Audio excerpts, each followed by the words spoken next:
welcome back to STL TV Live. I'm Christia DeShields. I'm here with the most talented guy I've met in a long time. His name is Joel P.E. King, and he is my guest here of JPEK Creative Works. How are you doing? I'm doing great. Thanks for having me. So nice to meet you. You too. So tell us a little bit about JPEK Creative Works. Well, JPEK Creative Works is an arts and entertainment company. We started about 2003 as Oxca Production, and in 2007, after producing shows and independent artists and all of that, we decided to just branch out and figure out ways to make it bigger. So JPEK Creative Works. Now you're from St. Louis originally. Originally from East St. Louis. East St. Louis, yes. Great. How does it feel to be able to be creative in your own city? Because a lot of people feel like they have to leave St. Louis or leave East St. Louis or whatever. How does it feel to be able to do what you love right here? It's a twofold thing for me. I think it's amazing because I tend to travel a lot, going back from LA to New York and Atlanta doing what I do.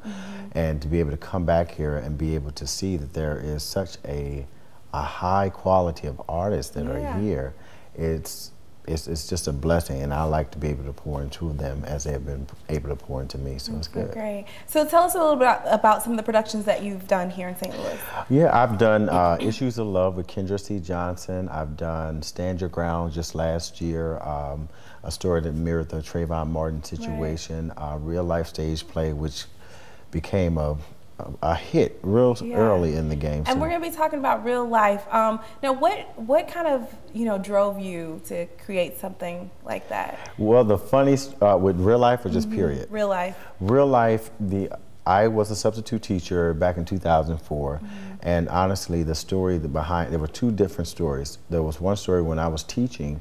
There was a young lady that said that I want to kill my father. She's I just burst this out in class. I'm like, okay, why?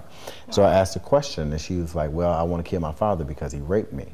And the thing that registered the deepest to me was that in that classroom of like 30-something children, no one responded to her cry, as if they were immune to it to some degree.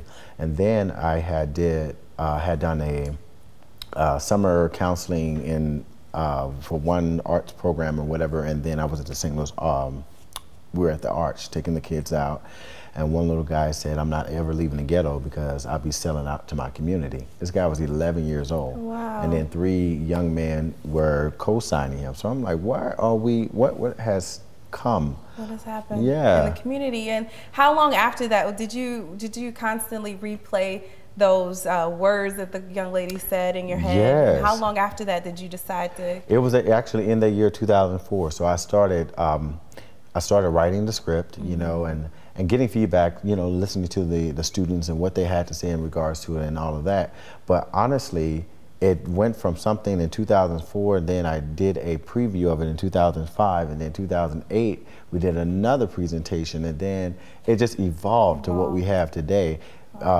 Every time, it seemed like every big issue that happens, somehow it becomes relevant to this story. And it's like, oh, well, let me find a way to kind of lift it so we can find ways to heal, just as a community. So as the musical has evolved, the stories have evolved as well. Yes. How do you find more stories not being in the classroom? Are they just coming from the community? Well, I'm out of the classroom now, so yeah, it's all about the community. Like, for instance, we were going to do Stand Your Ground again this year, and but when I went back into the real life stage play, and I realized that there were so many parallel scenarios that were going on, I said, we already have the information right here. Let's just kind of tweak this here, tweak that there, and bring this show back. This is a show that tells it all. Yeah, and we're going to be talking a lot more next segment about that. But you are also doing a concert. Tell us about the concert. Yes, Tamela Mann, Take Me to the King.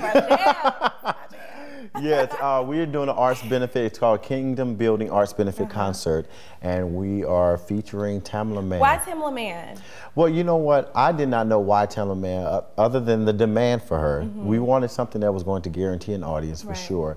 And then secondly, just her story. She's an independent artist. The way that she started off with Kurt Franklin, and then Tyler Perry. And now she's off doing her own thing with her own label. That is so awesome. Yeah. And she's just showing how, you know, what Absolutely. you can do independently. Thursday, That's so great. September We got a lot more to talk about. You guys don't go anywhere. Joel is going to stick around with us, and we're going to learn more about the upcoming projects that he has.